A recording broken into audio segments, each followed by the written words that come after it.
Kyiv में रूस की सेना रिहायशी इलाकों पर भी अब बम गिरा रही है। कीव के कई रिहायशी हिस्से की एक इमारत गोलीबारी में तबाह हो गई है। रूसी सेना अब कीव के और करीब पहुंच चुकी है। कीव में कर्फ्यू लगातार जारी है। तस्वीरें भी आप देखिए, क्योंकि लगातार बाहर से ही, बॉर्डर से ही कीव के लगातार अंदर भीषण तबाही मचाई जा रही है रूस की ओर से। और ऐसे में कीव के काफी करीब अब पहुंच चुकी है रूसी सेना। वहीं रूस लगातार यूक्रेन में अपनी सेना बढ़ा रहा है। चेचन के लड़ाके भी यूक्रेन में लड़ाई के लिए अब उतर गए हैं। ये लड़ाके रूस की ओर से जंग के मैदान में उतर रहे हैं और ये यूक्रेन के शहर मारिउपोल में कब्जे के लिए जा रहे हैं, जहां भीषण जंग लगातार चल रही है और कई जगह आमने सामने की लड़ाई भी हो रही है। और मारिउपोल वो क्षेत्र है जहां पर अब पूरी तरीके से रूस की सेना कब्जा कर चुकी है। और यूक्रेन युद्ध पर एक और बड़ी खबर आ रही है। रूस के राष्ट्रपति व्लादिमीर पुतिन ने अमेरिका पर फिर बयान दिया है। उन्होंने कहा है कि यूक्रेन युद्ध की वजह से रूस और अमेरिका के रिश्ते टूटने की कगार पर पहुंच गए हैं। और इतना ही नहीं, रूस ने तो इस मामले पर मॉस्को में अमेरिका के राजदूत को भी तलब कर लिया। और इस दौरान रूस ने अमेरिकी राष्ट्रपति बाइडेन के दिए बयान पर फिर अपनी नाराजगी जाहिर की है। तो रूस लगातार नाराज चल रहा है अमेरिका से, क्योंकि अमेरिका और कई सारे देशों ने उसके ऊपर कई सारे प्रतिबंध भी लगाए हैं। ऐसे में पुतिन ने साफ कहा है कि उसके रिश्ते बिगाड़ रहा है अमेरिका। इस बीच रूस के रक्षा विभाग की तरफ से यूक्रेन के हथियारों को जब्त करने का दावा किया गया, जिसका एक वीडियो भी उसने जारी किया, जिसमें रूसी सेना के 3 से 4 टैंक नजर आए। रूस ने दावा किया कि उसने यूक्रेन की सेना को खदेड़कर उन्हें कब्जे में लिया। इसके अलावा यूक्रेन के हथियारों का जखीरा भी वहां दिखाई दिया, जिसमें कई बंदूकें और बहुत सारी गोलियां नजर आईं। साथ ही रूस ने यूक्रेन के रॉकेट लॉन्चर और मिसाइल की बड़ी खेप भी जब्त कर ली।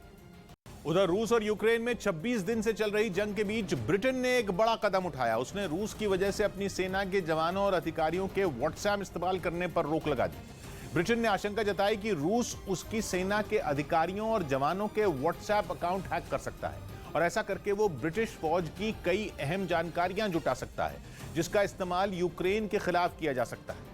अपनी इसी आशंका की वजह से ब्रिटेन की सेना ने अधिकारियों और जवानों के व्हाट्सएप इस्तेमाल करने पर पाबंदी लगा दी। यही नहीं, ब्रिटेन की सेना ने व्हाट्सएप का इस्तेमाल करने पर कड़ी कार्रवाई की भी बात कही।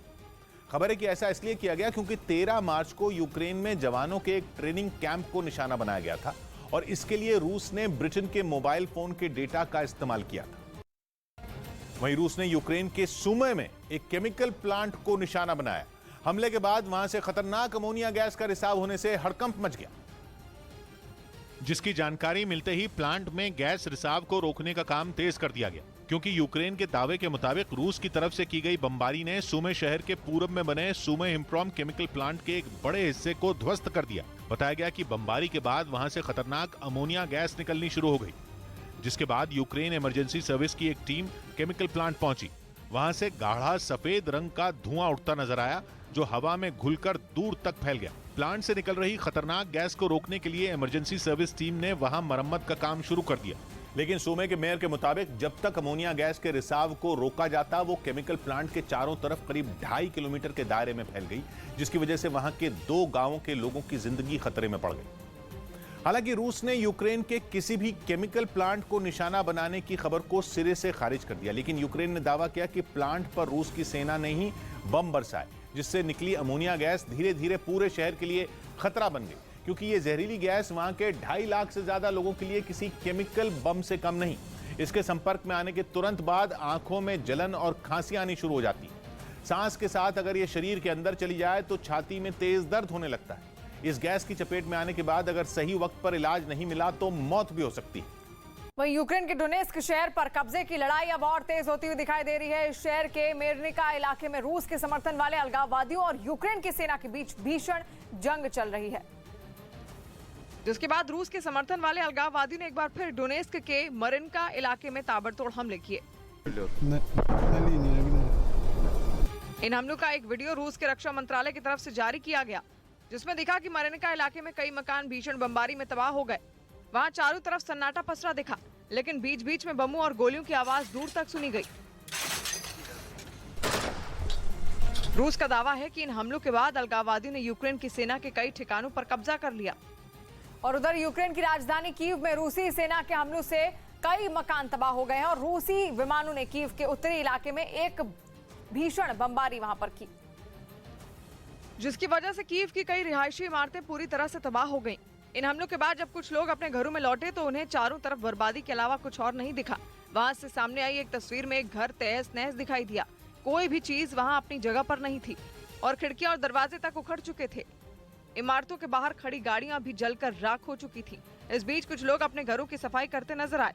बताया गया कि हमले के वक्त ज्यादातर लोगों ने अपने घरों से बाहर एक बंकर में छिपकर जान बचाई। और उधर यूक्रेन में जारी जंग की वजह से पोलैंड और बेलारूस की सीमा पर तनाव लगातार बढ़ रहा है। वहां पोलैंड से बेलारूस जाने के लिए निकले कई सारे ट्रकों को प्रदर्शनकारियों ने रोक लिया, जिसके बाद उन ट्रकों के कुछ ड्राइवर उन लोगों से भिड़ गए और प्रदर्शनकारियों का गुस्सा इस बात पर था कि युद्ध में बेलारूस रूस का साथ दे रहा है। और यही वजह रही कि यूक्रेन के समर्थन में उतरे कुछ लोगों ने उन ट्रकों को पोलैंड और बेलारूस की सीमा पर रोक दिया, जिसके बाद उन ट्रकों के ड्राइवर अपना आपा खो बैठे और उनके खिलाफ प्रदर्शन कर रहे लोगों से जाकर भिड़ गए। उनमें एक ट्रक ड्राइवर तो प्रदर्शनकारियों को वहां से हटाने की कोशिश करता दिखाई दिया, जिसे वहां मौजूद पुलिस वालों ने पकड़कर जमीन पर गिरा दिया।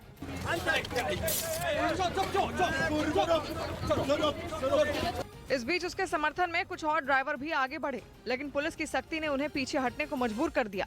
इस कार्रवाई से प्रदर्शनकारियों को अपनी आवाज बुलंद करने का मौका मिल गया। खबर है कि यूरोपीय देशों की पाबंदी के बावजूद पोलैंड से ट्रकों के जरिए खाने का सामान, दवाइयां और दूसरी चीजें बेलारूस भेजी जा रही हैं। उधर रूस की सेना ने यूक्रेन पर ड्रोन से हवाई हमले तेज कर दिए, जिसके कुछ वीडियो भी रूस के रक्षा मंत्रालय की ओर से जारी किए गए।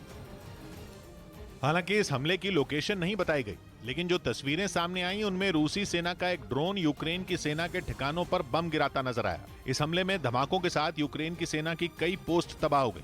इतना ही नहीं, रूसी सेना का ड्रोन वहां की एक सड़क से गुजर रहे सेना के ट्रकों को भी निशाना बनाता दिखा।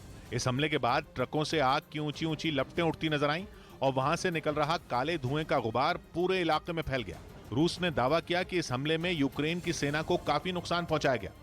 वहीं डोनेस्क में रूस का समर्थन करने वाले अलगाववादियों और यूक्रेन की सेना के बीच भीषण जंग जारी है।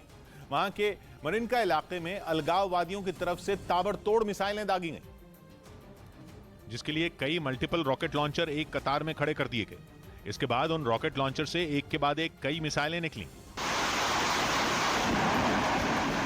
अलगाववादियों की तरफ से दागी गई मिसाइलों ने यूक्रेन की सेना के एक ठिकाने को निशाना बनाया। वहां मिसाइल गिरने के बाद तेज धमाका हुआ और चारों तरफ धुआं और धूल का गुबार फैल गया। अलगाववादियों ने दावा किया कि उनकी तरफ से दागी गई मिसाइलों ने उस जगह को तबाह कर दिया जहां यूक्रेन की सेना ने हथियार रखे थे। इस हमले के बाद वहां का एक बड़ा इलाका तहस नहस दिखाई दिया।